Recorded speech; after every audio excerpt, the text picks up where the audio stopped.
Muy buenas a todos y a todas, bienvenidos al podcast de Pásateléctrico.es. Soy David Montero y como todas las semanas me acompaña Miguel Millán. Hola Miguel. Muy buenas David, muy buenas a todos y bienvenidos al tercer episodio de esta quinta temporada del podcast de Pásate a lo Eléctrico. Hace unas semanitas ya que no traíamos este podcast porque, bueno, yo estuve en un congreso y luego hemos tenido un poco de dificultades técnicas para cuadrar horarios, ¿no, David? Pero bueno, aún así, ¿qué tal estas semanas? Semana, como siempre decimos, con mucho trabajo, Miguel, y prueba de ello eres tú, que no has parado ni un segundo. Estás de congreso, como tú has dicho, fuera de casa.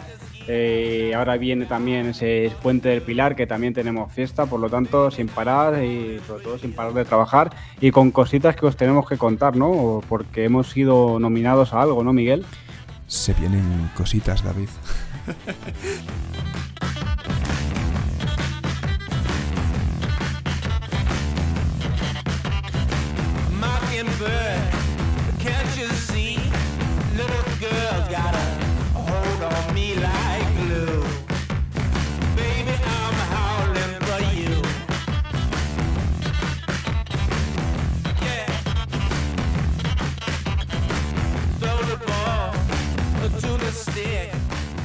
Exactamente, pues hemos sido finalistas en los premios de 20 minutos. Cuéntanos un poquito más en qué consisten, David. Antes de nada agradecer a todos porque, en cierto modo también es gracias a vosotros, ¿no? Que son los que estáis ahí, leyendo nuestros artículos, compartiendo nuestros podcasts. Así que cuéntanos un poquito, David. Pues yo pensaba que me contaras tú, así que no me lo he preparado, Miguel. Sí, hombre, es el periódico 20 minutos, pues ha hecho unos premios anuales que son los blogs 20 minutos, donde compiten en varias categorías de blogs de toda España y de distintas cosas como deportes, naturaleza y demás. Y en el apartado de automoción, pues estamos nosotros, somos finalistas de entre 3. Así que esta semana, justo cuando ya oigáis este podcast, seguramente ya se haya dicho quién es el ganador. El día 7 de octubre se dice, así que por redes sociales atentos porque os diremos si hemos ganado o si hemos sido finalistas, pero aún así, como dice Miguel, muy contentos de que nuestro proyecto, ¿no? Ese Pásate Eléctrico, tanto el blog como el podcast, hayan sido nominados a este premio. Y veremos a ver si se puede ganar. Nosotros tenemos muchas esperanzas porque hemos hecho buen trabajo, creemos, y esperemos que podamos contaros que hemos ganado ese premio de blog 20 minutos.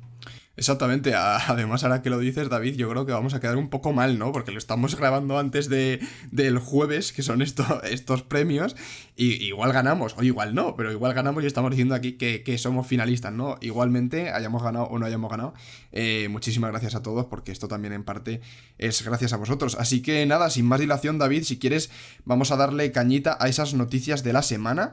Y vamos a... Cuéntanos, una David. cosa, Miguel, si al final ganamos ese premio, pues ya que estás escuchando esto, vete al cajón de la descripción de la plataforma donde nos estás escuchando, porque seguramente pondremos un link para que podáis ver en qué consisten esos premios y sobre todo a un compañero de nosotros, si lo hemos ganado, pues levantando el premio o simplemente poniendo el link de que hemos sido finalistas para que sepáis en qué consisten los premios, ¿no?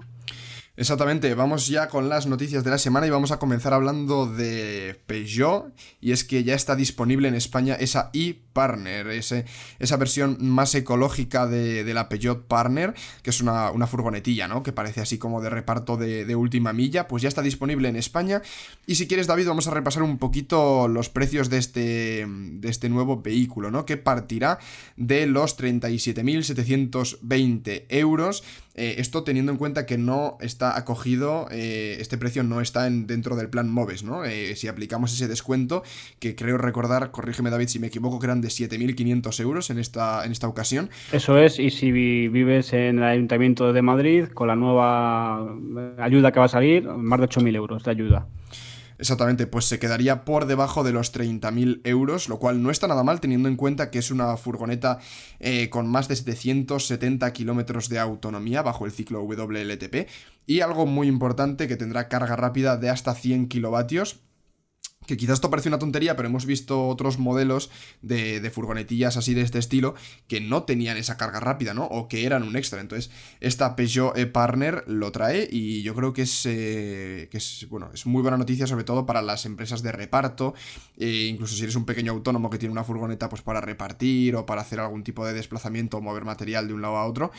Yo creo que es muy buena opción para electrificar este sector también. Así es, y además una furgoneta muy versátil porque habrá dos tamaños diferentes, una estándar, furgoneta normal, y luego una long, que ampliará bastante sus dimensiones, una es de 4,4 metros y la long será de 4,75 metros, pero lo más importante es que la estándar tendrá hasta 600 kilos de carga y la long tendrá entre 800 y 1000 kilos de carga, por lo tanto, bastante importante depende a qué se dedique tu empresa o a qué te dediques tú, pues ese añadido, esa carrocería un poquito más larga y que puedas llevar más kilos también es bastante importante. Y también habrá dos acabados, uno llamado Pro, más industrial o más comercial, y uno más Premium, por si quieres también dar un toque un poco más de calidad a esa furgoneta y que no sea tan para trabajar, ¿no? Si lo vas a usar para varias cosas, pues está también un acabado premium. Me encanta cómo en los nombres de ahora ya de los acabados, ¿no? En vez de poner, pues yo que sé, acabado normal y luego acabado superior,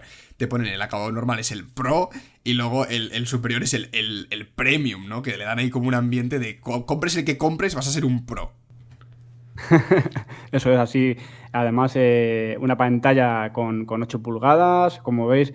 Ya no es una furgoneta típica que tenía los mandos del cuadro pues analógicos, ¿no? Como las de antaño, ya es una furgoneta de trabajo eléctrica que tiene sus pantallas digitales, que tiene ya unos acabados acordes, ¿no? a los tiempos en los que estamos y por lo tanto bastante bien para trabajar, para ese transporte de última milla o un poquito más, porque esa autonomía en ciclo WLTP de 275 kilómetros, a lo mejor sí que por ciudad se los puede sacar, ¿no?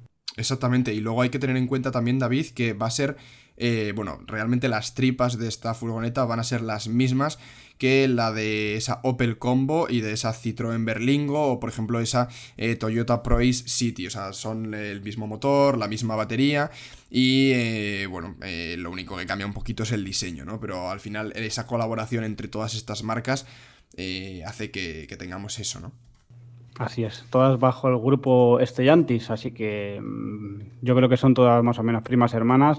¿Te guste más por precio, más por acabados o porque te guste simplemente una marca y tengas más confianza ya en el taller de toda la vida porque has tenido esa marca en otras furgonetas o en tu coche? Pues para decidirte, pues tienes bastantes marcas dentro de Stellantis, como bien has dicho Miguel, Opel, Citroën o Peugeot, pero más o menos es la misma furgoneta. Y ha venido para ayudarnos, ¿no? a descarbonizar las ciudades esta Peugeot e-Partner. Exactamente, David, y ahora vamos a cambiar completamente de segmento y también de precio. Vamos a pasar a hablar de Rolls-Royce y es que solamente fabricará coches eléctricos en 2030. Ya digamos que dan por cerrada una época y han anunciado han anunciado ese Rolls-Royce Spectre, que es un coupé eléctrico que, bueno, pues como decimos, ¿no? Marca un antes y un después para esta compañía, que si no me equivoco, este Rolls-Royce Spectre es el primer coche eléctrico de la marca, ¿no? Y yo creo que marca un poco una dirección muy guay, ¿no? Por ejemplo, ya lo vimos con Porsche, que también es, digamos, como otra marca premium, quizá no tan tope de gama como Rolls-Royce, ¿no? Pero que cuando están vendiendo la mayoría de sus vehículos ya son electrificados, yo creo que Rolls-Royce ha tomado nota y ha dicho, pues nosotros no nos podemos quedar atrás. Así es, y fíjate, una marca de lujo, una marca de lo que lleva bastante realeza en Europa y que no solo ha dicho que en 2030 va a dejar de hacer vehículos de combustión y va a empezar a hacer solamente coches eléctricos, sino que fíjate que el primer coche eléctrico que van a sacar es un coupé, cuando siempre ha sido berlinas de gran lujo, ¿no? Pues bastantes cambios en la marca Rolls-Royce, que no se quiere quedar atrás y también van a sacar ese coupé eléctrico que ya veremos cómo será y qué prestaciones tiene. De momento parece, por los renders y por las fotos que hay en internet, bastante robusto, ¿no? Tipo Rolls-Royce de toda la vida o tipo así, me recuerda también al baile continental. Y bueno, no dejan mucho a ver, sale una silueta en el que han rotulado prácticamente todo el morro con palabras como "it does not exist", decir, ¿no? Que no está diseñado, esto no existe, ¿no? Un poco para dar un poco de hype a ese coche y veremos cuándo llega, porque está diciendo que será para el cuarto trimestre de 2023. Todavía queda tiempo, David. Yo os quería comentar eso porque todavía quedan prácticamente 2 años para que salga este vehículo. Pero bueno, aún así una marca tan, digamos, referente en cuanto a los coches de altísima gama, ¿no? Como es Rolls-Royce, que diga esto, yo creo que también marca un poco un antes y un después dentro del panorama, ¿no? Del mercado de la automoción. Y vamos ahora a hablar, David, yo creo, de Ford, y es que ese Mustang Mach-E que aquí nos gusta tanto, ¿no? Yo creo que es un coche bastante chulo, que tiene muy buena autonomía, muy buenas prestaciones.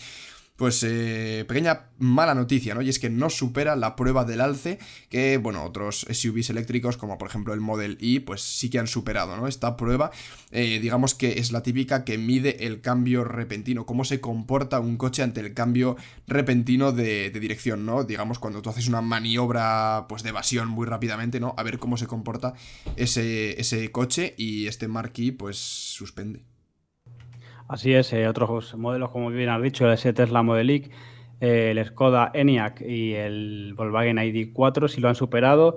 El Model Y lo hizo a una velocidad de 75 kilómetros por hora, que no está nada mal. Creo que el Enyaq y el ID.4 fueron a 72 kilómetros por hora, que también lo superaron. Pero hay controversia aquí y hay opiniones en redes porque esta prueba del alce no ha sido superada por este Ford Mach, por ese Mustang Mach-E, pero, por ejemplo, la revista española Kilómetro 77 ha hecho la prueba del alce con él y sí la ha superado. Entonces, no sabemos en qué condiciones de velocidad y en qué parámetros se basan una prueba y otra, pero en este caso no ha superado la prueba y veremos en qué consiste eso, porque gracias a estas pruebas, recordemos, Miguel, gracias también a Sí. las pruebas de Kilómetro 77, se han podido ver fallos en fabricación de vehículos y que han sido luego corregidos por fabricantes al darse cuenta de que pues, hay coches que se levantan bastante, que había otro que al final se levantaba el tren trasero, y gracias a estas pruebas que hacen los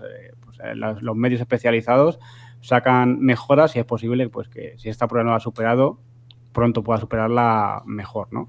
Yo creo que todo este tipo de pruebas vienen muy bien a los fabricantes, sobre todo para mejorar el vehículo, ¿no? Al final, ellos pueden hacer todas las pruebas que quieran con los prototipos, pero enfrentar estos coches a estas pruebas es muy positivo y de ahí aprenden un montón. También, por ejemplo, tenemos los ratings de seguridad que te dan unas estrellitas, ¿no? De estos típicos vídeos, seguro que los habéis visto, que estrellan los coches pues de lateral, le dan una voltereta, luego lo estrellan de frente, no sé qué. Y lo evalúan. Yo creo que eso también es muy bueno para las marcas porque saben cómo mejorar el coche. Pues oye, aquí quizá hemos flaqueado un poco, pues tenemos que mejorarlo. De hecho, creo que hace poco hicieron las pruebas del Model E y era, bueno, creo, si no el SUV más seguro del mundo, con respecto al rating, ¿no?, que le dieron. Uno de los más seguros, ¿no? Y este tipo de cosas las vamos a ver mucho en los coches eléctricos, no solamente de Tesla, sino porque el cómo están construidos los coches, ¿no? El que tengan abajo la batería, que en la parte delantera no tengan nada, no tienen el motor, ¿no? Tienen el Frank ¿no? El maletero delantero, pero no tienen nada. Entonces eso permite al fabricante reforzar también la parte delantera para que los impactos frontales pues sean más leves. O sea, todo este tipo de medidas de seguridad que mejoran, aumentan la probabilidad de supervivencia en caso de un accidente. Los vamos a ver muchísimo en los vehículos eléctricos frente a los de combustión. Y todo un reto, ¿no? Porque repartir bien los pesos, como bien has dicho, si tienes un motor delantero y trasero es más fácil que si solo lo tienes atrás. Y al ser un coche eléctrico, pues es difícil, ¿no? Al no llevar ese peso delante del motor, la distribución de pesos hace pues, que pueda superar o no, o a más velocidad o menos, este tipo de pruebas, que son pruebas que no se dan todos los días, son situaciones de emergencia. Y luego, como bien has dicho, pues estas estrellas que dan tanto EuronCap como la NTSA en Estados Unidos dependen de muchas cosas. Ahora están metiéndose mucho con esos asistentes, y un coche directamente que sea muy bueno en golpes, como has dicho, o en accidentes, si no tiene casi asistentes, pues le empeora bastante las estrellas y le dan mucho menos. Exactamente, y nada, con respecto a las medidas de seguridad, pues nada, yo creo que es otra ventaja muy clara que tiene el vehículo eléctrico con respecto al de combustión, ¿no? Y ahora, si quieres, David, vamos a cambiar de noticia y vamos a hablar de Bilbao, y es que Mercedes ha entregado la mayor flota de ambulancias eléctricas de toda Europa, un total de 115 unidades más concretamente de esa Evito Tourer y la E-Sprinter, que ya van a trabajar para el Departamento de Salud vasco. Y además, y muy importante, hechas allí, hechas en Vitoria, por eso viene ese nombre, si no lo sabías, Miguel, de Evito. Vito es de Vitoria. La furgoneta se fabrica allí, por lo tanto, todavía menos impacto y menos huella de carbono, ya que según sale de la fábrica, se queda allá por el País Vasco, ¿no? Para cubrir esos trayectos de hospitales, y también muy importante, ¿no? Porque la ambulancia tiene que ir rápido y tiene que ser fiable. Y qué mejor que un coche eléctrico, ¿no? Para esto. Pues así es, David. Y nada, yo creo que es muy buena noticia, sobre todo porque vemos cómo las instituciones también se están modernizando, ¿no? Y se están pasando a lo eléctrico. Y yo creo que eso también va a suponer un ahorro a largo plazo. Porque, a ver, pensemos que estos vehículos recorren un montón de kilómetros todos los días y sustituirlo por vehículos eléctricos es un auténtico ahorro para las arcas públicas, ¿no? Quizá el desembolso pues es un poco mayor, pero por lo demás yo creo que son muy buenas noticias.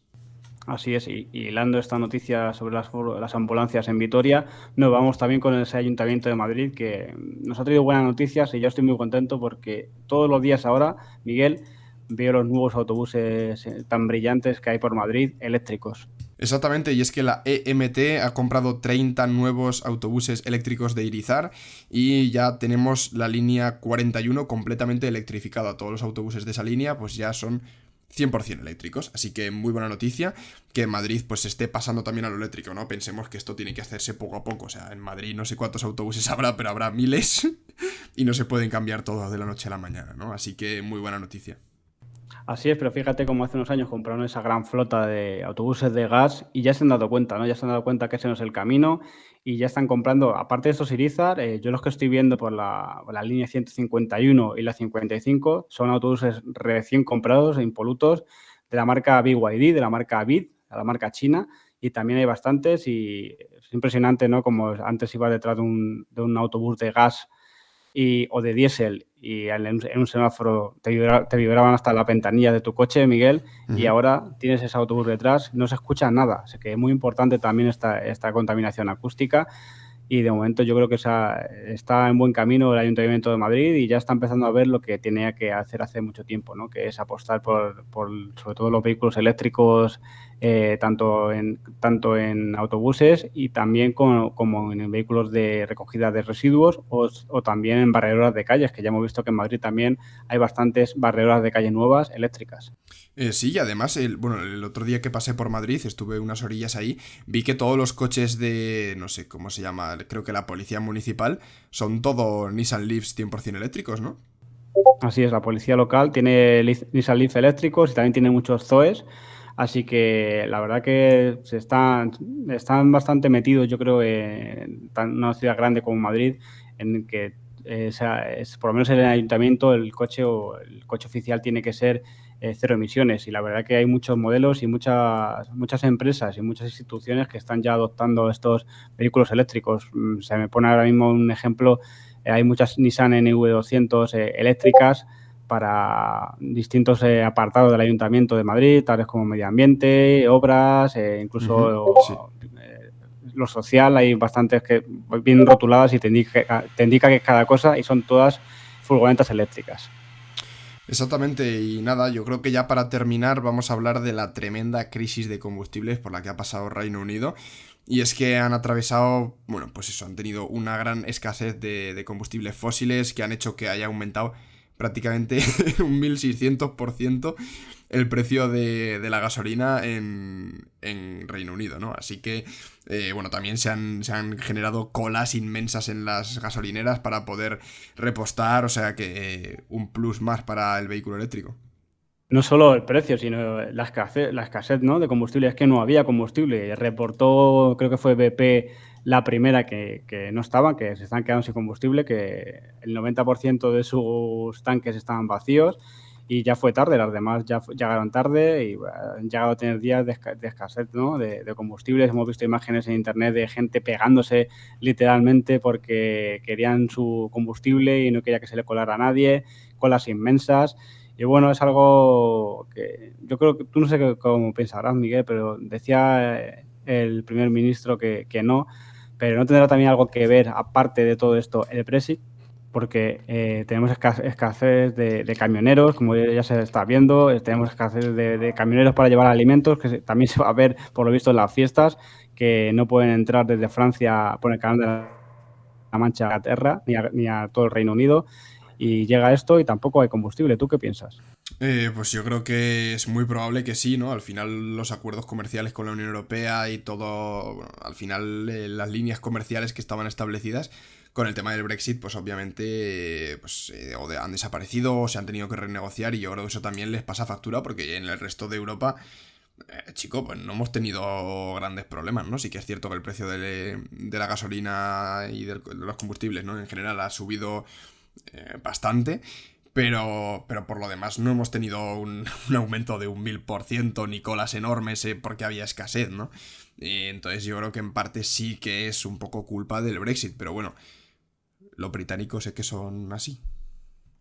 Eso es, y recordar que la gente se queja de que el precio de la luz es alto. Bueno, es el mercado mayorista, recordemos que la factura es distinto, pero sí que es verdad que la gente dice, ¿no?, que va a ser muy caro cargar un coche eléctrico en el futuro, cuando estamos viendo que por eso, por el petróleo, por todos los impuestos que tiene y sobre todo cómo se va a penalizar ahora el contaminar, cómo está cada vez el combustible, ¿no? Aquí no escasea, pero lo que escasea es el dinero en el bolsillo para poder repostar, ¿no? Porque, fíjate, hoy tengo un ejemplo, me he acercado por una gasolinera y estaba en una marca generalista, una de las grandes, no una low cost, el diésel el Plus, vamos a decir, el Premium, a 1,45 el litro y la gasolina 95 a 1,50 el litro. Quiere decir que del diésel prácticamente con 40 euros echas 28 litros, lo que antes se asemejaba mucho a casi los 40 litros. Ha crecido bastante. Yo no recordaba esos precios tan altos. Sí que me acuerdo, por ejemplo, 2008, un viaje que hice a Portugal que veía el litro de diésel a 1,35 y me parecía una burrada,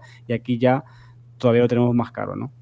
Pues fíjate, al final más motivos para pasarse a lo eléctrico. Pues es que lo llevamos diciendo un montón de tiempo, que sí, que puede ser un poco más caro comprarte un coche eléctrico al principio, pero echa las cuentas que salen, que salen.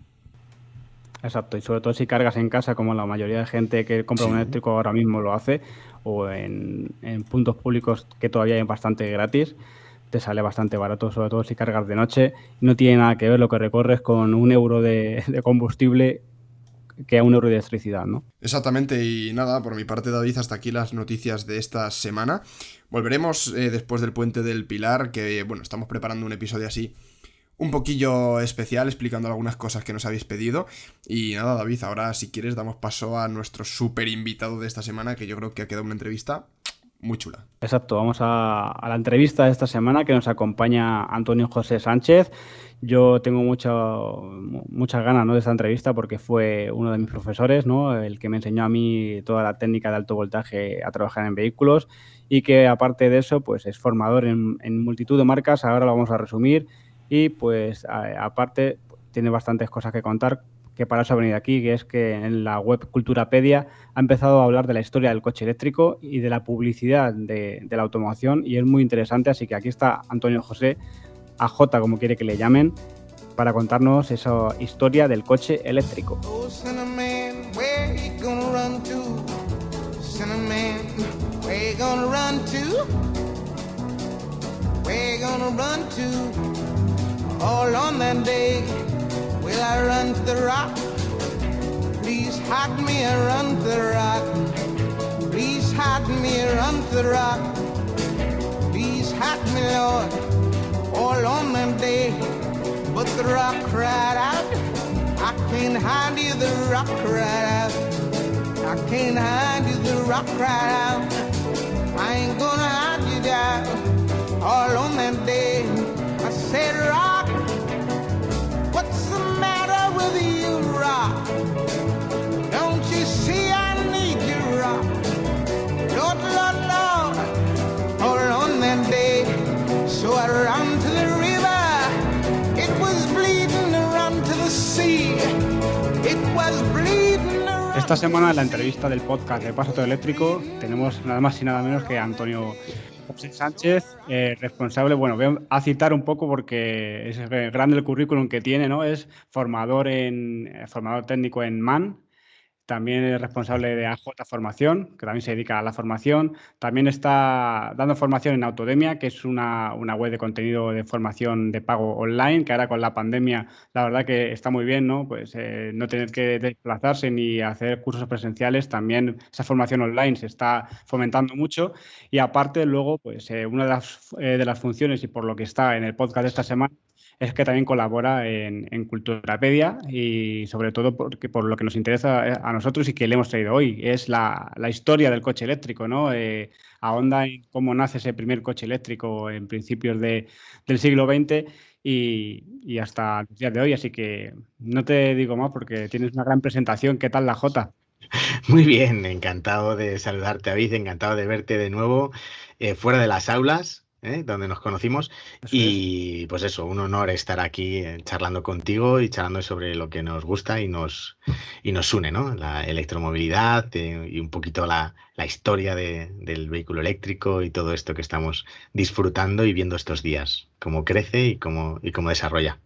Eso es, para los oyentes que no lo sepan, pues AJ es el responsable, ¿no? De que me dio a mí la formación de técnico como de alto voltaje y ahí empezamos, ¿no? A conocernos y al final, bueno, hemos hecho algunas cosillas juntos y más que vendrán, ¿no? Lástima que la pandemia, la verdad que en persona llevamos mucho tiempo sin vernos. Sí, una lástima, una lástima. Menos mal que estas fuentes, el Skype, Zoom y todos estos, nos ha permitido saludarnos estos meses y seguir viéndonos, pero espero que no se quede solo aquí y que pronto nos veamos en persona. Exacto. Bueno, vamos a empezar con lo que están esperando esos oyentes, es la historia del coche eléctrico. Lo primero, ¿qué es Culturapedia? ¿Cómo es la web y cómo contactas tú para ser el colaborador que cuenta la historia del coche eléctrico? Bueno, te cuento, Culturapedia es un proyecto que tiene como objetivo divulgar de forma muy sencilla pero rigurosa la historia y la cultura. Y dentro de eso, pues cabía el hablar de la historia del automóvil y Culturapedia, que lo lleva un conocido mío del equipo de rugby en el que yo juego, es Vicente, me invitó a escribir un artículo y me dijo, mira, habla de lo que a ti te apetezca mientras tenga que ver con algo de historia. Y dije, pues a mí me apetece hablar de coches eléctricos y vamos a hablar de la historia de los vehículos eléctricos. Y ahí empezó el primero de los artículos de Culturapedia.com. Esta es una página que edita la empresa llamada Culturapedia, Comunicación, Formación y Gestión Cultural y que se dedica, pues entre otras cosas, pues a eso que te decía, ¿no? A la divulgación cultural para todos los públicos. Entonces, el primero fue el vehículo eléctrico, el segundo ha sido la historia de la publicidad de los primeros años, desde la aparición de los primeros vehículos hasta 1920, 1930, que era muy, muy curioso, ¿no? Cómo se publicitaban, porque antaño no había medios audiovisuales como tenemos hoy en día, ¿no? Radio, televisión, obviamente no. Así que todo era prensa, papel escrito. Y bueno, pues me estoy divirtiendo mucho investigando sobre todo para hacer este tipo de artículos y ya estoy trabajando en el tercero, que será pues la climatización en los vehículos, la historia de la climatización en los vehículos. Muy, muy interesante, ¿no? Y sobre todo esos anuncios que dices, porque la publicidad siempre va ligada al automóvil y todos recordamos esos anuncios de los 50 a los 60 en España, lo de beba whisky, ¿no? Porque te templan los nervios para poder conducir. ¿Qué te has encontrado en publicidad de otros países o en España curioso? Bueno, en España es muy curioso ese, ¿no? Ese es muy llamativo, el de tómese un licorcito antes de conducir para templar los nervios o anuncios que afirmaban, pues coja el coche que puede ir a 140 sin problemas, ¿no? Hoy en día contrasta con lo que conocemos con la seguridad, ¿no? Totalmente los mensajes y también, sobre todo, pues lo machista que eran los anuncios en la época, ¿no? Decía, compre un segundo coche para su mujer y usted se puede ir tranquilo a jugar al golf y deje el coche para que su mujer haga los recados o vaya por los chiquillos. Es muy curioso, es muy sexista la época, la publicidad en aquella época. Y además que sé de buena tinta que coleccionas grandes folletos o anuncios y revistas de la época, ¿no? Siempre estás poniendo fragmentos. ¿Cómo se puede llegar a coleccionar pues, cosas de los años 20, 30, 40 de automoción? Porque tiene que ser muy difícil, sobre todo en conservarlo en buen estado, ¿no? Sí, bueno, pues afortunadamente Internet es global, nos conecta al mundo entero y a través de pues bichear mucho por Internet, eBay, páginas especialistas, todo colección, etcétera, pues he ido haciendo mi pequeña biblioteca, ¿no? de artículos, de anuncios, ¿no? De cosas curiosas del automóvil y lo que más me da la atención, ¿no? Sobre todo las proyecciones a futuro. Es decir, que cuando la típica revista que sale hoy en día de cómo sería el coche o cómo será el coche en el 2050, pues Exacto, que siempre salen los imagínate, coches volando, ¿no? claro, pues imagínate que ya en 1950 pues se hablaba de la época en plena ebullición de la época atómica, pues claro, los coches en el 2000 eran todos atómicos y todos volaban, etcétera, etcétera. Entonces es muy divertido eso y buscando mucho por internet, navegando en la web, pues a través de colecciones particulares y empujando y bueno, invirtiendo realmente un pequeño eh, pues eso, es mi hobby, ¿no? Y así que he dedicado tiempo en investigar, en buscar y en comprar algún material, sí. A Pequeña ver, vamos, biblioteca. vamos a hacer un resumen de esos artículos que tienes en Culturapedia. Luego dejaremos el link a tus artículos aquí en la plataforma que estés escuchando el podcast. Pero, ¿por dónde empiezas, no? ¿Cómo empieza esa historia del vehículo eléctrico en Culturapedia? Pues como te digo, a solicitud. Mi amigo, mi compañero del equipo de rugby me solicita, oye, tú como experto en este tema, haznos un artículo que tenga que ver con la historia. Y dentro de sus pestañas de ciencia y tecnología, pues encajó perfectamente la electromovilidad como una tecnología histórica, pero con mucho futuro. Que de hecho ese fue el título que dio al artículo. Y ahí empecé a trabajar. Ahí empecé a trabajar. Obviamente, cuando estás en el sector de la formación, siempre estás estudiando, leyendo artículos y viendo informaciones que puedas implementar en las formaciones. Y pues eso me permitió ya tener una base para arrancar, ¿no? Siempre en todas las formaciones se hablaba del primer vehículo eléctrico, los primeros coches eran eléctricos. Bueno, pues un poco desarrollé lo que es el argumento o el relato histórico en el que nos lleva de los primeros vehículos eléctricos a cómo no se impusieron y posteriormente, pues debido a las circunstancias que conocemos, como ya sí se han impuesto en nuestras calles, ¿no? Lo vemos desde los patinetes hasta los autobuses. Ese fue el hilo conductor del primer artículo, correcto. ¿Qué fue lo que más o menos has podido constatar de por qué nos impuso en esa época el coche eléctrico? Porque los anuncios de la época decían que era un coche muy fácil de conducir, como tú dices, muy sexista, decían que era mucho más fácil de manejar por las mujeres porque un coche térmico de la época requería arrancarlo con la típica manivela que no era Correcto. no era muy fácil, ¿no? Y que estaba bastante duro, había que hacer mucha fuerza. Y hay varias teorías, una de las que dicen que cuando llegó la Guerra Mundial, ¿no? Que se necesitaba llevar el transporte a sitios donde no había electricidad y entonces fue donde se impuso el coche de combustión y ya no dejó lugar al otro tipo de vehículo. Sí, sí, obviamente fue, o sea, uno de los detonantes, ¿vale? Es decir, la Primera Guerra Mundial que sucede aquí en Europa, sin duda es uno de los detonantes que llevó aquí a que en Europa se impusieran los vehículos térmicos, ¿vale? Sin embargo, donde más auge había de los vehículos eléctricos, que eran en Estados Unidos, sucedió por la extensión propia del país. Es decir, a cómo se fue desarrollando la necesidad de moverse en las ciudades. Es un país enorme, las distancias son Ujú. larguísimas y los vehículos eléctricos no cubrían esa necesidad. Entonces, la forma de crecer fue a través de la movilidad basada en los combustibles fósiles. Así es, porque recordemos que son vehículos primeros de coches eléctricos que había, la autonomía era muy escasa, eran coches prácticamente que se movían por ciudad, las baterías no eran de la tecnología que conocemos ahora, no Obviamente. existía la batería de litio, entonces era un poco precario y más que lo que se dice aparte de la guerra mundial, etcétera, del combustible fósil. Yo creo que también la tecnología no daba para más. Si esa fuera la tecnología eléctrica a día de hoy, tampoco se hubieran puesto el coche eléctrico, ¿no? Y también un cúmulo de cosas dieron a que no tengamos el coche eléctrico desde esa época, ¿no? Exactamente, exactamente. Desarrollar la electroquímica era mucho más complejo que desarrollar la mecánica.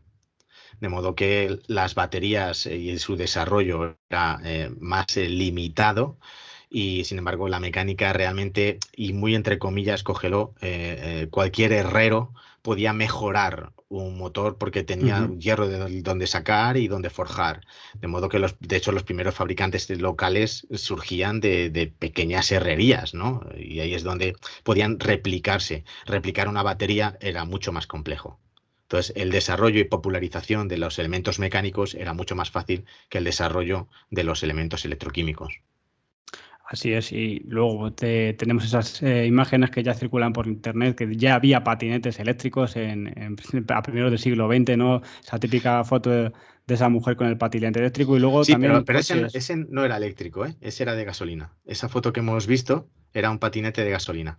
Pues fíjate que en todos los sitios sí, la movilidad personal ya existía y siempre lo catalogan como eléctrico. La típica foto que sale de perfil, Sí, ¿no? la La que señora todos de perfil con el conocemos. sombrero, correcto, pero Exactamente. ese lleva un motor térmico.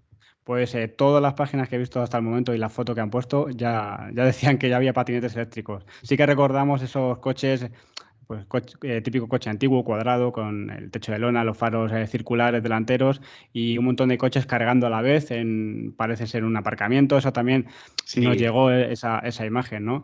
Y sí que era típico en ciudades, pero si ya había eso en ciudades, ¿por qué no se siguió, por ejemplo, manteniendo ese coche que no valía para hacer grandes distancias, que la batería era un poco precaria? ¿Por qué no siguió vendiéndose para la ciudad? Directamente desapareció hasta los años 80, ¿no?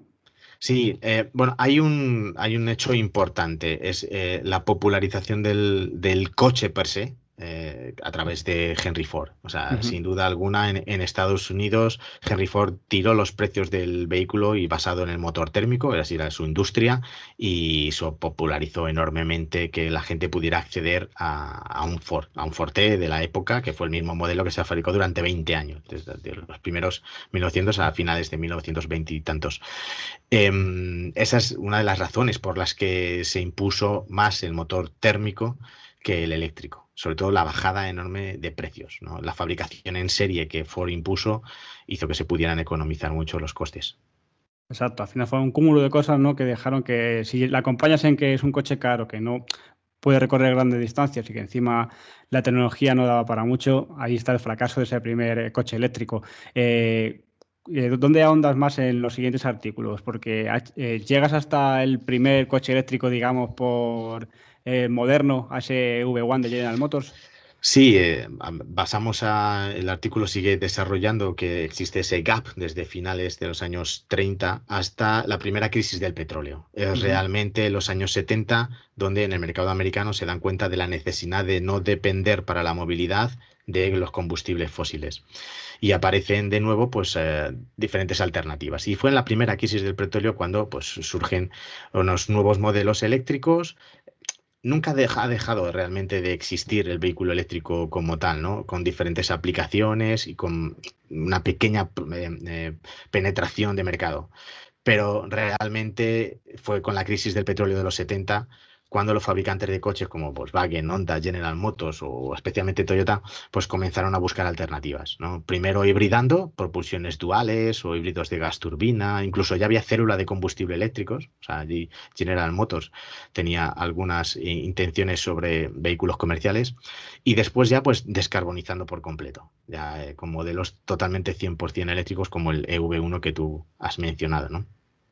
Que yo creo que todo el mundo tiene una idea similar, ¿no? A qué pasó con ese EV1, pero ¿qué opinas tú, ¿no? La gente acusa, ¿no? Que fue el gobierno estadounidense y General Motors que mandó destruir todos los coches que había y por un supuesto fallo, ¿no? Que podía hacer incendiar el coche. ¿Qué opinas tú sobre esta leyenda negra del primer coche eléctrico de masas? Bueno, las informaciones de primera mano a mí no me han llegado. Toda la información que yo tengo es obviamente la que he ido obteniendo a través de publicaciones y libros que he leído. Y en efecto, parece que hay intereses, ¿no? Intereses en que, oye, que esto, si esto se desarrolla mucho, podría acabar con nuestro monopolio, ¿no? Pues es nuestro mercado, nuestros coches, nuestra venta, nuestra infraestructura. Y parece ser que fue más éxito del que podían gestionar Ujú. y que sí, en efecto, hubo intereses en que no se popularizase mucho. Además, era un coche que tampoco hacía grandes distancias, era un coche con una tecnología un poco todavía precaria Sí, y sí. no muy bonito, por qué no decirlo también. Tampoco era un coche muy vistoso, sí que era futurista para la época, ¿no? Ya que era un coche eléctrico, era un poco distinto, pero sí que es verdad que la geopolítica es muy importante, ¿no? Sobre todo para Estados Unidos y cuando están empezando el boom del petróleo, decirles que hay otra alternativa y ya no tienen excusas para la que ir a otros países, ¿no? Y coger ese... Es que es muy difícil, ¿no? Sí, tú lo has dicho, la palabra geopolítica hay que tenerla en cuenta siempre, no hay que ser ignorante y estamos en un mundo global con muchos intereses políticos, con muchos intereses, pues hoy en día estamos hablando de la falta, por ejemplo, de tierras raras, ¿no? Para la producción de baterías o pues, la crisis de los microchips que estamos sufriendo hoy en día todos los fabricantes, Eso pues detrás hay te, intereses, ¿no? te quería preguntar a Jota, porque sí que es verdad que la crisis de los semiconductores, hoy he leído, por ejemplo, un tuit de una persona que decía, sí, las ventas de coches eléctricos, por ejemplo, en el grupo Volkswagen han subido un montón y la producción sobre todo en esta última semana. Y en plena crisis de los semiconductores, y hay gente que lo achacaba que están dejando de fabricar coches low cost y porque hay pocos chips para pasarlos a coches más de alta gama o eléctricos. Yo te puedo decir de primera mano que no creo que sea así, ya que algunas marcas directamente, ya cualquier coche que pidas con esta crisis te tardan en llegar a una media de 8 o 9 meses. Conozco gente que trabaja en marcas oficiales que, como siempre, pues sabes que quien trabaja en una marca oficial tiene un descuento, ¿no? Al adquirir un coche, Ujú, directamente se lo han quitado para facilitar también la compra a clientes externos y que puedan tener su coche antes que un empleado, que se pueda aguantar un poco más, ¿no? Ya que es empleado, pero yo creo que no busca penalizar el coche low cost y que la gente compre un coche premium porque no tiene sentido. Si no tienes dinero para un coche premium, por mucho que te pongan a esperar, no te lo vas a comprar. Entonces yo creo que la crisis es real, tal igual la estoy viviendo yo por lo menos de primera mano y ojo porque no se avecinan a vista adelante tiempos mejores, ¿no? Para la automoción. Yo creo que viene un mundo de cambio totalmente. ujú. Y además, ayer hablaba precisamente de este tema con una persona más o menos experta en el tema de mercados y lo que me decía que lo más grave son las compras a futuro. Es decir, fabricantes chinos sí que están sirviendo el mercado, pero en el fondo, pues fabricantes de microprocesadores, ¿no? Y esta crisis de los semiconductores, claro, están comprando a futuros, por lo tanto, están soltando muy poco a poco y al precio que les interesa esos productos necesarios para la industria del automóvil. Y sí es cierto, porque volvemos otra vez de nuevo a esos intereses geopolíticos, esos intereses políticos en los que hace que el ciudadano de a pie sufra unas consecuencias que desconoce razones, pero que van desde a tardar meses en adquirir un vehículo o el vehículo que él quiere y quiere ordenar pueda llegar incluso a no producirse porque se va a tantos meses que incluso hay cadenas paradas, como Ujú. bien conoces, y por otro lado a que los precios estén muy condicionados, ¿no? A que los parques incluso se lleguen a condicionar. Hoy otro de los tweets que yo he leído también hablaba del el crecimiento de la venta de la segunda mano. Ya que si no te puedes ir a un coche nuevo, pues te vas a un vehículo que tenga 1 año o 2 años, que está perfectamente dotado en tecnología para nuestro mercado y está creciendo enormemente la segunda mano y veremos cómo a final 2021 las cifras van a ser muy sorprendentes. Crecimientos por encima de los 2 dígitos. La gente estaba muy pendiente, ¿no? En estos últimos meses del recibo de la luz, de la factura. Bueno, no entiende mucho el concepto de mercado mayorista, factura a la real, pero sí que parece que se ha dejado de lado a que cada vez está más caro el echar combustible, ¿no? Echar diésel, echar gasolina. Hoy, por ejemplo, venía por la carretera el diésel más barato en una marca conocida, 1,42. Yo no recuerdo haber visto un precio tan alto desde el 2008 en Portugal de un combustible. Y Ujú. no solo es eso, es el acero.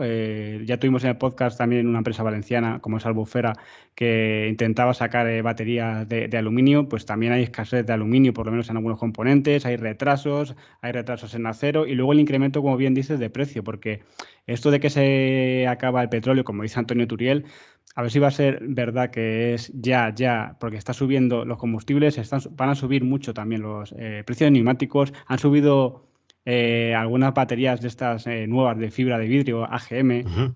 normalmente conocidas, hasta un 100% depende de qué marca, el precio de una batería. Es que Sí. es increíble, ¿no? Cómo está condicionando todo esta crisis.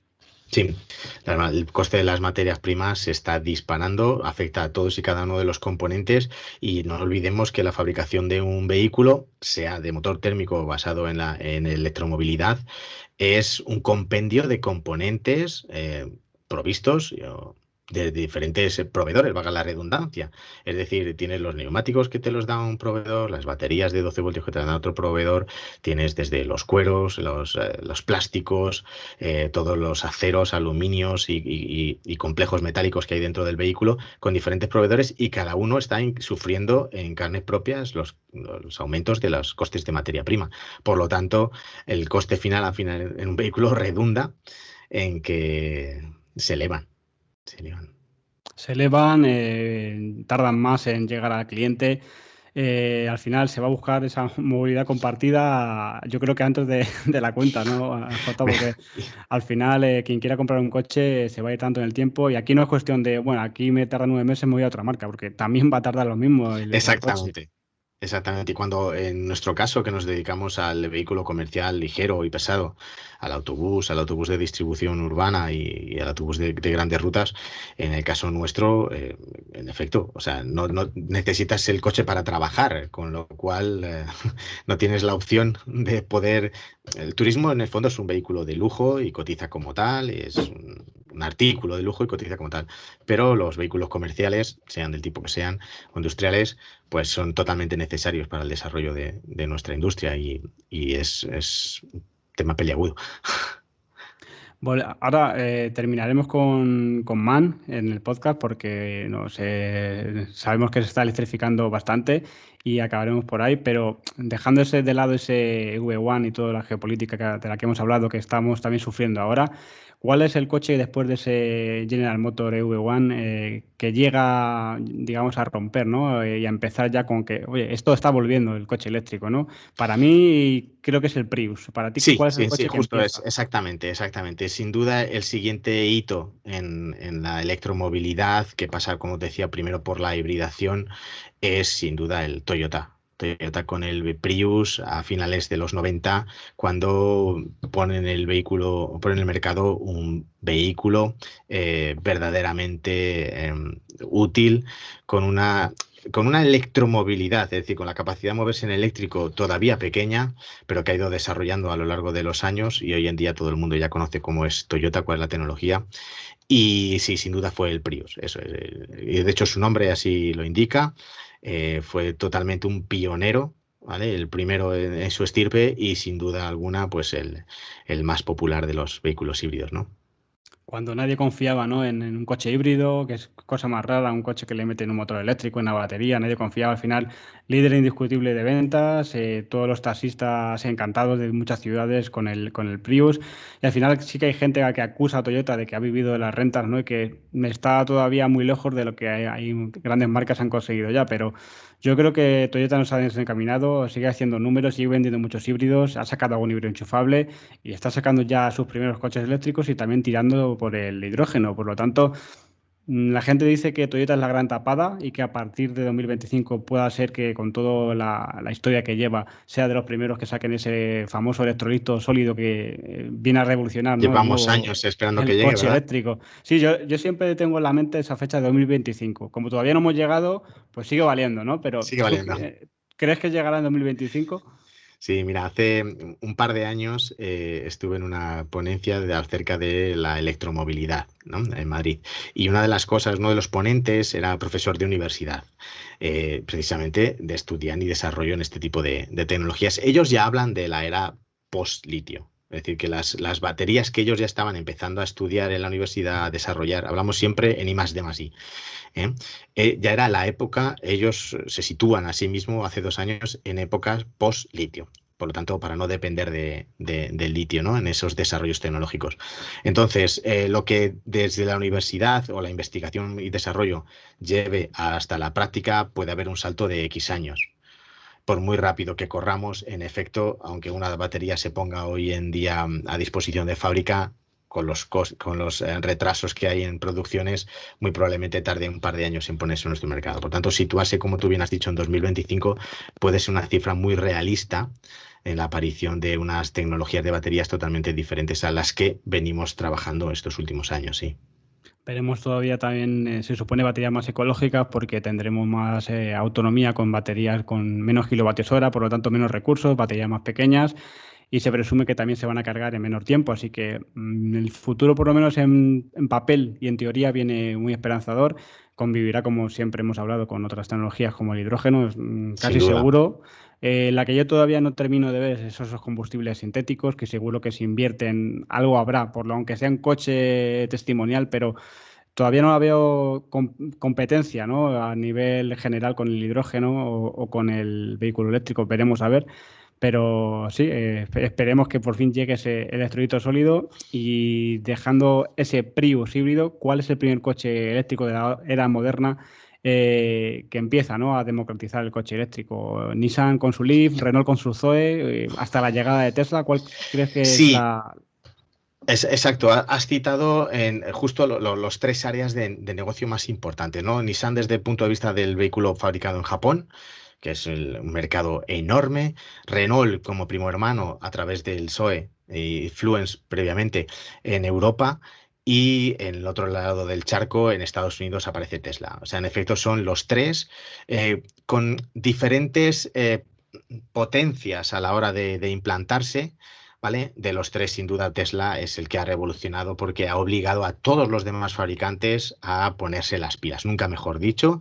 Es una expresión que siempre viene muy bien cuando hablamos de Tesla, pero es la realidad, ¿no? Es quien sacudió realmente la pajarera de la automoción y quien situó a cada uno en su sitio.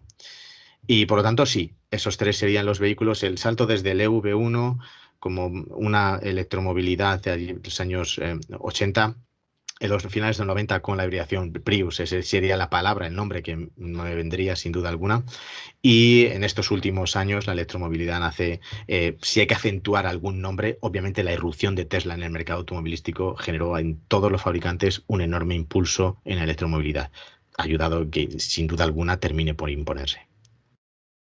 Bueno, también gracias a su red de recarga, ¿no? Que hay pocos que todavía tengan esa red de recarga antes que empezar a vender coches, porque te facilita ya luego poder moverte con sus vehículos, algo que ha sido un acierto y que ahora se pretende, por lo menos las noticias que nos llegan, es liberalizar los cargadores, cosa que nos va a venir bien a todos, porque ya prácticamente hasta hace 5 años era inviable y ahora todas las marcas tienen un montón de coches eléctricos ya para adquirir y sobre todo, como también estamos guiando el podcast por ahí, la publicidad. ¿Cuándo se había visto un anuncio en la televisión de un coche eléctrico? Y ahora te pones a ver la tele una noche en prime time y es que cada anuncio de coche es eléctrico o híbrido Correcto. o... Así es. Cuando yo empezaba con el automóvil híbrido allá por el 2004 en Toyota, me llamaba mucho la atención encontrarme una revista o un pequeño artículo, sonaba ya algún eléctrico, pero muy poquitos. Y recuerdo coleccionar aquellos artículos porque aparecía uno cada X tiempo. Hoy en día son todas las portadas, ¿no? Hoy en día son todas las portadas y ya parece que no llama tanto la atención. Pero es normal. Afortunadamente se ha impuesto esta nueva movilidad y es la que vemos en nuestros artículos y en nuestra publicidad. Así es la que nos llega, la que nos entra por los ojos, ¿no? Así es, yo cuando empecé también en Auto FM, cuando empezamos en la antigua COPE, me acuerdo que me llamaba Antonio, el director del programa, para las noticias de la semana y era rebuscar a ver qué noticia había salido en ese momento del coche eléctrico porque había 3 o 4 modelos y podíamos transmitirla en la radio y ahora ¿hay algún coche de combustión del que hablar hoy en el programa? Porque Sí, en exacto. salones y todo eso que se presenta es eléctrico, ¿no? Sí, electromovilidad, vehículos autónomos y vehículos conectados, ¿no? ¿No? Son los tres ejes que hoy dirigen la automoción. Yo Cualquier creo artículo que que tenga que ver o prensa sobre cualquiera de estos, cualquier vehículo, surge en esos tres acentos, ¿no? Electromovilidad, conectividad y vehículo autónomo. pues camino de ida y vuelta, ¿no? Hemos hecho 2 picos, empezó muy bien el coche eléctrico, luego no se vendía, llegó ese EV1 y al final con la hibridación y la actualidad hemos vuelto al coche eléctrico, hemos vuelto a estar en todos los medios, sobre todo en todos los salones. Acaba de ser ahora el BEM en Madrid, la feria en la Plaza de Colón, donde todo el mundo ha podido incluso probar un coche eléctrico, quien no haya podido probarlo antes. Y hasta aquí el presente. Ya veremos cómo llegará ese futuro, pero con todas las grandes marcas invirtiendo cada vez más millones en electromovilidad y sobre todo en coche conectado y tirando por ese camino, raro será, ¿no? Que volvamos para atrás como pasó en primero del siglo XX con el combustible No, fósil, ya, no, en porque gran no parte hay, porque no hay, ¿no? claro, no hay una posible competencia. Es decir, todo el mundo ya ha asumido el nuevo camino hacia donde vamos. Se podrá imponer en mayor o menor medida un mix, va a haber. Se podrá imponer una tecnología en mayor o menor medida. Todo el mundo ve la electromovilidad basada pues, en recargas desde puntos fijos, eólicos o puntos de solares, o de cualquier fuente de energía, sea la que cargue esa batería o que sea a través del hidrógeno. Pero en todo caso va a haber una batería, un motor eléctrico y unas ruedas. Entonces, eso será lo que todo el mundo ya tiene asumido. Nadie piensa que habrá, bueno, sinceramente, las fronteras de la tecnología las decide el ser humano con sus investigaciones, pero no concibo que imaginemos una nueva máquina a corto plazo, por lo menos, ¿vale? Un motor mágico capaz de hacer competencia a lo que pensamos que va a haber en el futuro, ¿no? El coche atómico creo que no se va a imponer. No, ese no. Mira que también hay folletos, ¿no? Y el típico reactor nuclear en el techo. Pero sí, antiguamente se suponía el futuro como impensable, ¿no? Con esos coches voladores que nunca llegaban y nunca, no sé si llegarán alguna vez, pero de momento ahí siguen en el futuro.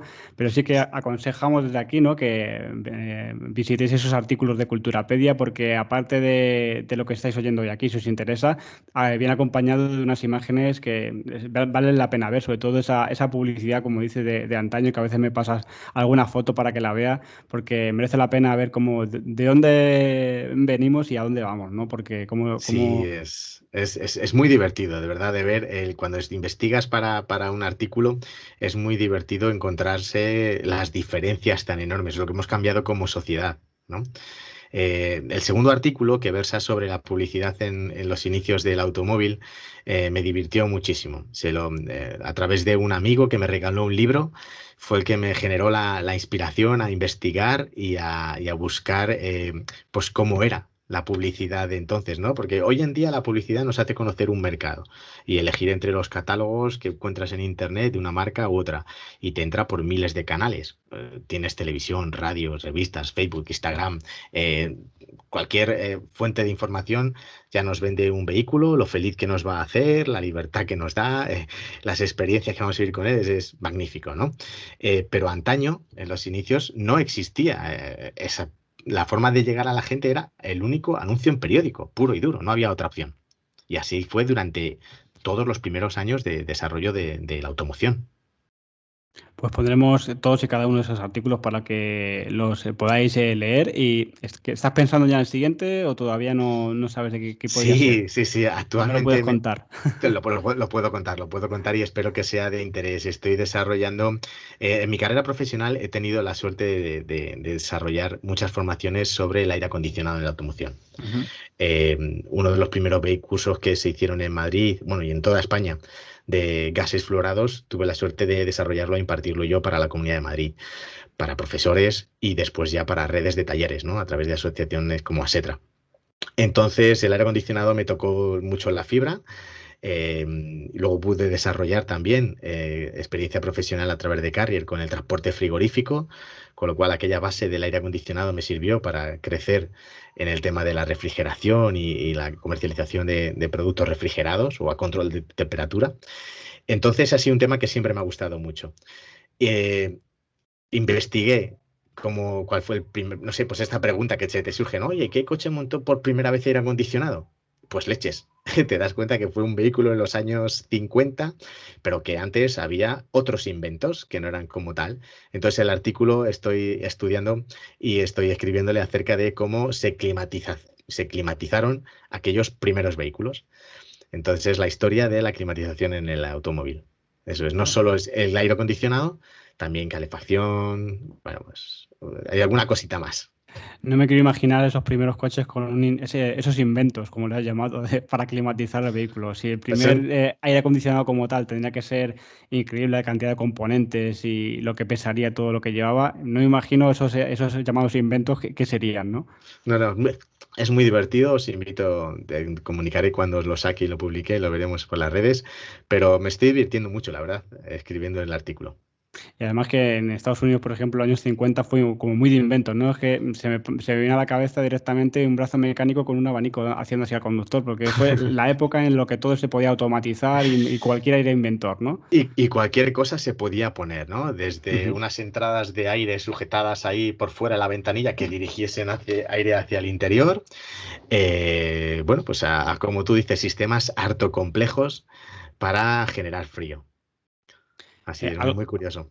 Algo que también viene al caso, ¿no? En este podcast, porque los gases fluorados son otro de los elementos del coche que se están pasando a contaminar menos, porque se empezó con ese R12, contaminante increíble. Enfriaba muy bien, eso hay que decirlo. Sí, sí, sí, tenía un poder frigorífico mayor que los actuales, pero a costa de la salud de mucha gente. Luego seguimos con ese R134A, que llevan muchísimos coches y ha durado muchos años. Y estamos ahora con ese R1234YF, Eso pero es, ya tremendo. empiezan a salir y, por ejemplo, coches como el ID4 o ID3 que llevan bomba de calor, los otros no. Los que llevan bomba de calor ya tienen y alguna 8, ese aire acondicionado por CO2, que Sí, es el por gas r que setecientos está. cuarenta y cuatro. Eso es, el gas que está en la atmósfera, ¿no? Tiene sus también peculiaridades, pero en el caso de que haya un escape hacia el exterior, es mucho más inocuo, ¿no? Que cuando es un gas como los otros que hemos citado. Y también refrigera muy bien. ¿Qué pasa? Que puede ir al interior, ¿no? Jota, puede, como tengamos Claro, una fuga de claro. ese gas en el interior La, del coche. la pega de una fuga de CO2 en el interior del habitáculo provocaría a los pasajeros ciertas reacciones no deseadas a la hora de ir manejando 2 toneladas por una carretera, ¿no? Te podrías entrar cierta somnolencia y es peligroso. Entonces, todos los vehículos que lleven un sistema de refrigeración por CO2 están obligados a llevar un sensor de CO2 en el interior del vehículo como mínimo para precisamente si sucede una fuga y se detecta una concentración elevada, directamente abrir las ventanillas, por ejemplo. Ujú. O mediante avisos acústicos y luminosos Sí, en el avisos. cuadro, Exacto, primeros avisos lo hemos visto en otro podcast, amarillos y luego ya en rojo directamente que tengas el vehículo, que lo dejes ventilar. La verdad que todo conlleva, ¿no? Una cosa para que no te pase, sobre todo en seguridad, claro. pero sobre todo, como hemos visto, la evolución también es a contaminar menos en todos los aspectos. Sí, sin duda, sin duda.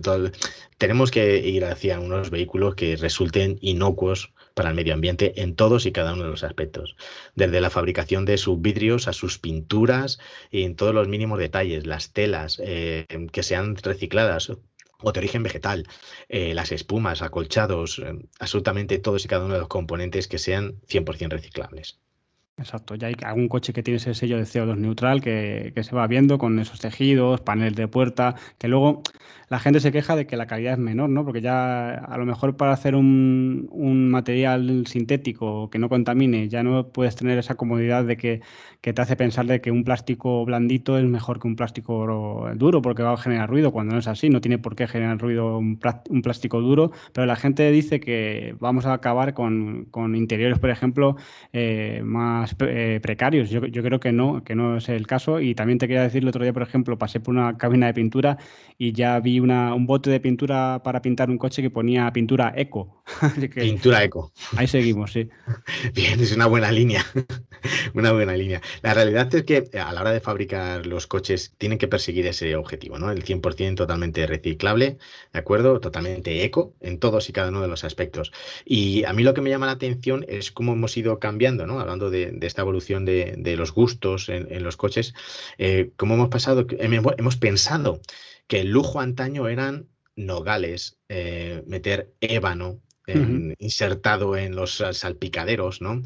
Piel de, no sé, de vaca del Tíbet, no, por decir una barbaridad, ¿vale? Cueros muy especiales, pieles de serpiente insertadas en pomos, etcétera. Hemos pasado de ese concepto de lujo, ¿no? Dentro de un vehículo al concepto que hoy en día entendemos todo que tiene que ser un vehículo de lujo que no pasa precisamente por materiales, pues de esas características, ¿no? O sea que los árboles los dejamos que se queden haciendo su función y la madera la utilizamos donde hay que utilizarla. No necesitamos nogal en nuestros volantes, por ejemplo. Habiendo musgo, por ejemplo, para filtrar, como en Sono, ¿no? Que lo ponen en salpicadero. Por ejemplo. Pero sí que es verdad que la evolución es esa. La gente, igual que le cuesta no entender el paso del coche de combustión al eléctrico, pues en interiores y en todo lo que conlleva un coche le va a pasar igual, ¿no? Está acostumbrado a una serie de cosas que van a tener que ese cambio. Para algunas personas lo van a llevar duro, pero bueno, nos tendremos que acostumbrar. Esto va en todos los ámbitos, como estamos viendo en este podcast, hacia ahí. Y para acabar ya de esta historia eléctrica, vamos a, bueno, no hemos mencionado, lo has mencionado tú, que también has sido formador en Toyota en esos primeros años cuando nadie apostaba por el coche híbrido, así que eres una de las personas que, por ejemplo, en nuestro país ahora mismo más sabe de alto voltaje, porque estuviste desde los inicios y todo ello te ha llevado, ¿no?, a terminar de momento en esta marca MAN de vehículos comerciales y que también tiene su camión eléctrico, ¿no? ¿Qué es lo que has podido observar hasta ahora en la evolución de la marca MAN y en esos camiones eléctricos o hacia dónde va la marca? Que la gente Ujú. también querrá saber si también tiene ideas de hidrógeno. ¿Qué Bueno, se puede saber de momento? la marca MAN que pertenece al grupo Volkswagen y dentro del grupo las apuestas están claras, ¿no? Como te he mencionado, electromovilidad, conectividad y vehículos autónomos. O sea, esa es son las tres líneas en las que sigue el grupo. Yo estoy más centrado en la parte de electromovilidad, tanto en furgonetas como en camiones y autobuses. Y la marca apuesta totalmente por esa línea, ¿no? Lo próximo que tendremos más a corto plazo, sin poder decirte fechas, porque ahora con los últimos meses que hemos pasado, todas las fechas se van trastocando, es camiones eléctricos, ¿de acuerdo? Será la siguiente de las presentaciones que haya más a corto plazo. El camión eléctrico, ya que actualmente estamos Ujú. presentando el autobús. ¿Vale? Tenemos un 12 y un 18 metros articulados, 100% eléctricos, el MAN Lions City, que el cual se está ya vendiendo en nuestros ayuntamientos porque son vehículos urbanos que van siempre a través de concursos, etcétera.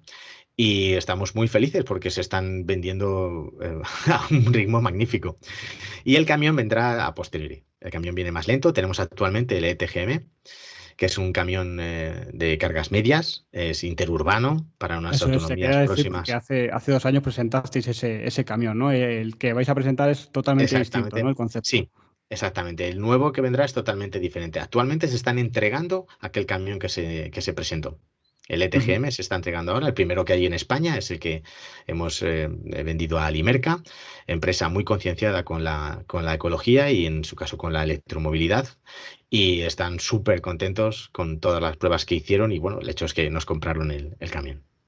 Pues veremos ese camión nuevo que llegará también de la parte de mano de man eléctrico y también tenéis esa furgoneta, ¿no? La MAN ETG. La MAN ETG, correcto. Sí, con un notable éxito en el tema de la milla, la última milla, el reparto urbano, en el que, bueno, pues tienes la virtud de poder entrar a horas y sitios donde con un vehículo, una furgoneta como basada en motor térmico no podrías, ¿no? Ese reparto de última hora de la tarde o en esas zonas de tráfico muy concentrado, como el barrio de las Letras de Madrid o en mitad de la Rambla puedes llegar con un vehículo eléctrico, ¿no? Entonces la furgoneta sirve para esa última milla y estamos muy contentos con ella. Los clientes están súper satisfechos y bueno, la prueba es que nos están pidiendo más y estamos tardando en entregarlo más de lo que nos gustaría. Tanto el camión eléctrico de MAN, el que ya se ha vendido, como esa MAN ETG, la furgoneta, dos vehículos que ya ha probado nuestro presidente Saúl López de paso todo eléctrico. Ahora que estamos entre tú y yo, Jota, ¿qué tal Sí, es Saúl López conduciendo? ¿Es un pesado o qué te ha parecido? Porque además de primera es... mano fuiste tú el que fue acompañándole, ¿no? En esa presentación. Sí, sí, Saúl es muy especial probando los vehículos, tiene un punto de vista tangencial a todos y cada uno de los aspectos del coche, pregunta por cosas que casi nadie pregunta y me encantó su forma de hacer la prueba porque obviamente se centró también, tuvo que enfocarse en lo que implicaban los consumos del coche, los modos de conducción y los aspectos más técnicos, que es ahí donde me puso en aprietos con sus preguntas, pero también es cierto que le buscó un enfoque totalmente diferente y me encantó ver en primera mano cómo probó la ETGM. Ahí está el vídeo en YouTube, ahí sale un servidor divirtiéndose mucho con la prueba y la experiencia que tuve de probar el coche con Saúl. Saúl es capaz de llevarse el camión a Valencia y llenarlo de naranjas para ver cuántas caben. Por ejemplo, esa sería su prueba. Es que no me extrañaría en absoluto.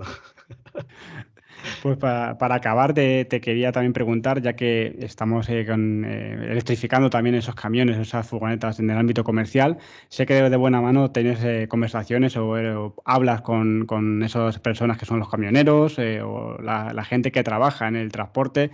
¿Qué opinan sobre el cambio en el transporte y sobre todo la electrificación de camiones y furgonetas? Eh, de la furgoneta tengo más experiencia, porque me he cruzado con más gente que la ha conducido que con el camión, ya que el camión eléctrico hay menos choferes que los hayan probado. Sí es cierto que en todo caso destacan las enormes diferencias que hay a la hora de la conducción. Les sorprende enormemente aún el par. O sea, la entrega desde abajo, no se esperan que tenga tanto par, ¿no? Que la entregan desde abajo un par muy alto y eso les sigue sorprendiendo. Obviamente, la facilidad de la conducción, es decir, el acelera-frena, se olvidan de cambios, se olvidan de marchas, se olvidan de embragues, se olvidan de todos esos inconvenientes que puede haber en una conducción a diario de 8 horas sentado en un vehículo repartiendo, bien sea en urbano o un poquito en interurbano, pero sobre todo sí, les sigue sorprendiendo el tema del par y el silencio. En muchas ocasiones destacan, dice, oye, es que el equipo frigorífico en este camión suena mucho. Claro, es que no hay motor térmico que apague el sonido o amortigua el sonido del ruido del equipo frigorífico, ¿no? Por ejemplo. Está claro, oyes todo Lo que el antes no funcionamiento, oías. ¿no? Todas las Claro. componentes empiezan cualquier refrigeración la escuchas. Y otra cosa que la gente se pregunta a nivel profesional, ¿cómo ven la que se dedican al transporte, esas paradas? ¿Es un inconveniente para ellos el tener que parar a cargar o lo tienen como estipulado? Porque sabemos que los camioneros o algunas empresas de reparto tienen estipuladas unas paradas obligatorias para poder seguir. Y si esas paradas las puedes tener para cargar tu vehículo, no tiene que trastocarte un poco la jornada, ¿no? ¿De esto te han comentado algo? ¿Lo ven como un inconveniente? No, es un hándicap sencillo de pasar. Todos los operadores logísticos emplean diferentes softwares para controlar la usabilidad de esos vehículos, los tiempos de parada. Ten en cuenta, por ejemplo, las flotas de vehículos urbanos, hablando del autobús, que es un ejemplo más, sabe cuántos coches hay, los coches que están de reserva, los coches que están parados descansando. Es decir, para los gestores de flota no es ningún misterio jugar ahora con una baraja diferente y teniendo en cuenta simplemente los puntos de carga. Nosotros para eso, en el caso nuestro de MAN, existe todo un departamento que aconseja y ayuda a los ayuntamientos y empresas a implantar ese tipo de procesos en sus servicios, ¿no? Para decidir si tienes que poner un punto de carga o dos y en diferentes zonas, a lo mejor en base y otro en una parada intermedia, diferentes sistemas de carga para que el vehículo dé el servicio que tiene que dar, tanto en el reparto de mercancías como puede ser los urbanos, los vehículos autobuses urbanos. Pues dejaremos aquí, ya os he dicho, los enlaces de la plataforma que estáis escuchando este podcast, tanto los artículos de Culturapedia de los que hemos hablado, muy recomendables sobre todo para ver esas imágenes, como esa web de Autodemia Online, porque luego la gente pregunta, ¿cómo puedo hacer coches, no? ¿Cómo puedo hacer cursos de coches eléctricos, no? ¿Cómo me puedo especializar en el coche eléctrico? Aquí tenéis esos cursos online que seguramente podéis echar un vistazo y os gusten. También esa página personal de AJ Formación para que veáis todo lo que se ha enrolado, ¿no? AJ con esos frigoríficos o camiones frigoríficos, todo lo que ha llevado en su carrera laboral. Y nada más, pues hasta aquí el podcast de esta semana. Espero que os haya gustado y ahí dejamos ese Autodemia, como te he dicho, AJ. Pues muchísimas gracias. Son artículos que he hecho con muchísimo cariño. Me llamó mucho la atención que despertara tu interés por la parte más histórica y menos de tecnología punta, porque tienes ponentes en Ujú. tu podcast que te hablan de últimas tecnologías y de futuribles, pero me gusta mucho hacerlos, me estoy divirtiendo un montón y espero que a las personas que lo lean les guste entrar en Culturapedia y descubrir esos artículos que hago con cariño. Pues hemos viajado al pasado. Desde aquí citamos a Jota para que cualquier otro artículo o otro proyecto, porque es muy de meterse en proyectos y ya os contaremos algún día.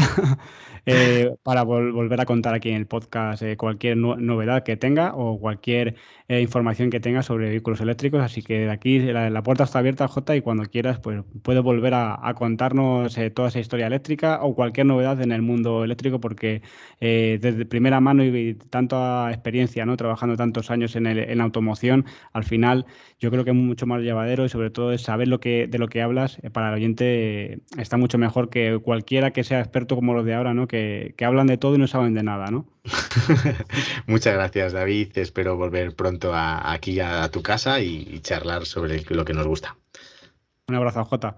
Un abrazo, amigo. Pues hasta aquí la entrevista de la semana. Espero que os haya gustado, muy interesante. Promete volver a Jota para contarnos cuando tenga esos artículos de publicidad ya listos.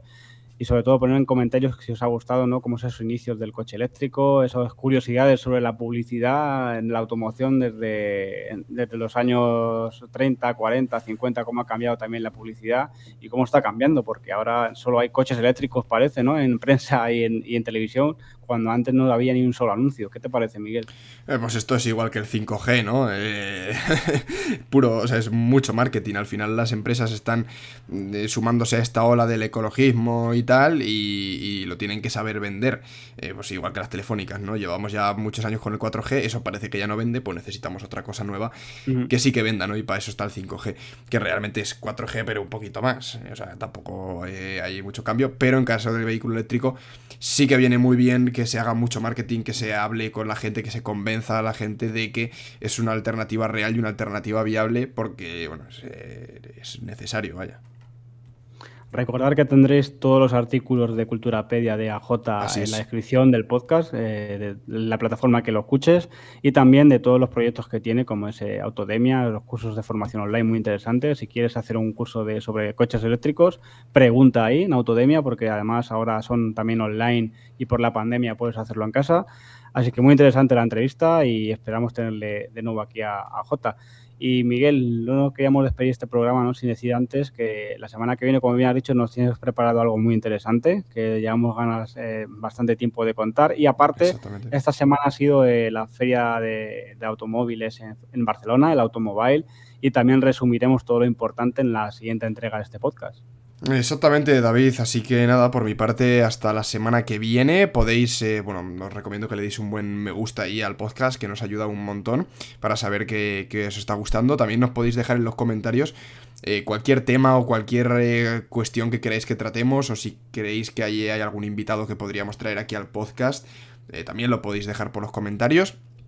Y nada, bueno, si queréis apoyar a la asociación podéis, bueno, seguirnos en Twitter, podéis compartir este podcast con vuestros cuñados y si os apetece ir un pasito más allá, pues tenemos también ese Patreon, que bueno, es una web en la que podéis donar un dinero mensual, ¿no? Pues lo que vale un café al mes, pues lo podéis donar. Y a nosotros nos sirve un montón pues para mantener los servidores de la página web, para mejorar la calidad de este podcast, ¿no? Que en esta temporada creo que el salto de calidad también ha sido bastante grande.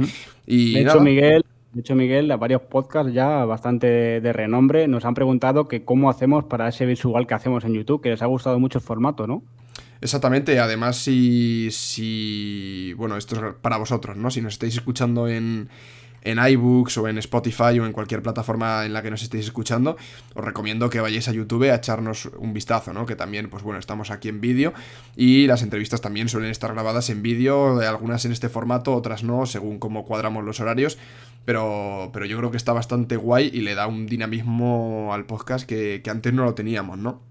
Así que nada, yo os recomiendo que nos veáis en YouTube, que así por lo menos también nos veis las caras y es un poquillo más entretenido. Eso es, y sobre todo ese Patreon, como bien has dicho, que otra cosa, ¿no, Miguel? Pero el Patreon no se cuelga, no como WhatsApp, Instagram y Facebook. El Patreon no se cuelga, así que es algo fiable. No se cuelga, ¿no? Y nada, además, bueno, si nos podéis echar un cable, os lo agradeceríamos muchísimo. Y por lo demás, pues nada, yo ya me despido, David. Que paséis buen puente del Pilar. Y nada, y si quieres gritamos ya. Pues sí, que paséis buen Puente del Pilar. Para otros, ya sabes que para nosotros es el Puente del Pilar, para otros es esa fiesta de la Hispanidad. También pasarlo muy bien para vosotros, y tanto si estáis en casa como si vais a la ofrenda del Pilar, como si vais a ese desfile de Madrid. Pues ir como queráis, pero Pasaros a lo Pásate eléctrico. ¡Au! Mientras aún haya relámpagos, mientras aún caiga un rayo atronador, mientras agite el viento la mar y los peces canten su canción, mientras podamos huir hacia el sur, mientras por el este nazca el sol, mientras en el norte te encuentres tú y al oeste nos quede Nueva York, mientras se pueda tejer y tejer o se pueda llorar en un solo rincón. Dicen que todos los ciclos de ayer ya son los ciclones de hoy, pero no, yo no me voy. Seguir construyendo barcas, levantando barricadas, seguir con nuestro remar mientras sea la ternura un don, hacer de la paz un arte y así combatir sus guerras. El cielo está de nuestra parte.